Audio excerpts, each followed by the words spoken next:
Hello, hello mga mi! Isang makabuluhang araw na naman yung vlog natin. For today's video, ipapakita ko sa inyo kung paano natin ginawa itong ating 3-tier na wedding cake. Yan. Kahapon lang po yan, Saturday pala, June 22.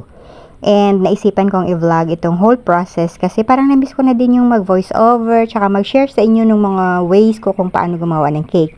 Yan, nung una, yung paggawa ko ng 3-tier na cake ay talagang inuuna kong ipakinis muna yung bawat tier bago ako mag-finalize, bago mag-stacking. Pero ngayon, naiba yung process ko. Yan.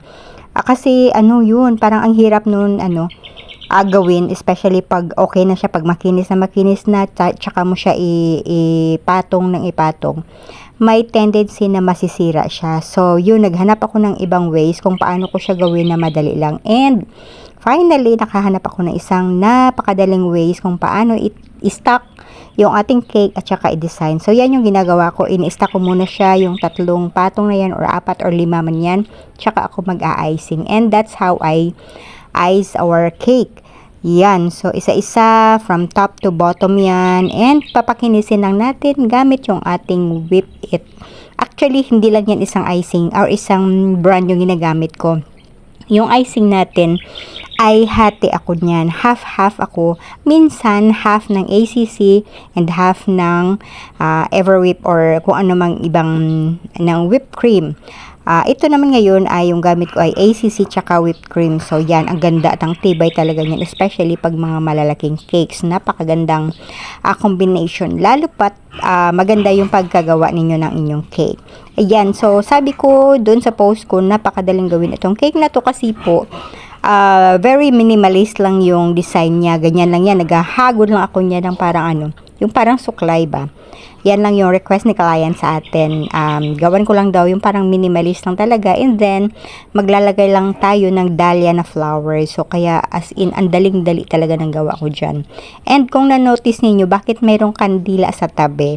Kasi po, season ng tag-ulan ngayon. And pag season ng tag-ulan, ang daming langaw talaga. And ayaw ko naman nung habang gumagawa ay nagdadapuan yung mga langaw. Hindi naman talaga madami yung langaw. Kaso lang, ayaw ko nang may lumilipad kahit 1, 2, 3. Naiinis ako. So, ayan na, dito na tayo ngayon sa paglalagay ng flowers. Dahlia lang yung flower na request ni madam sa atin, yung ating bride. Siya mismo personally yung nag-order. Kahit na meron siyang organizer, alam nyo, siya talaga yung pumili. Siya talaga yung nag-decide. Siya talaga yung sa atin, yung nag-contact sa atin para sa cake na yan. So, kaya tuwang-tuwa talaga ako sa kanya. And sabi nga niya, ma'am, alam mo, matagal mo na akong suki.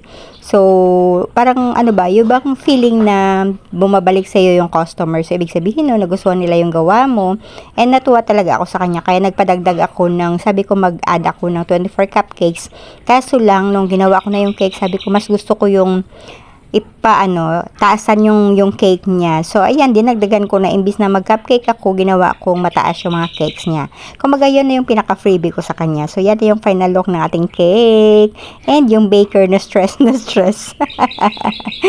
O, yan. So, samahan nyo ako, i-deliver natin sa venue. Ayan. So, yung usual ko na pag-deliver actually, yan sa multi-cab ng kapatid ko. Kaso lang ngayon, mas pinili kong ikarga siya sa sarili naming tricycle. Yes, tricycle yan po yung ginagamit ko sa pag-deliver ng cake. Kaya, mahirap lang kasi yung mami natin. Kaya minsan, na-stress kasi nga, pag malaking cake, ang hirap niyang buhatin. Mabuti na lang meron ako mga boys na malakas yung taga-buhat ng cake natin. Yan, salamat sa inyong dalawa. And yan na yung ating cake na nasa venue na ngayon. And of course, syempre, we have the opportunity para libutin yung venue. Super, super ganda talaga ng venue. Especially yung designer ng venue ay yung ating Bicol's Craft din. Syempre, maganda talaga, quality.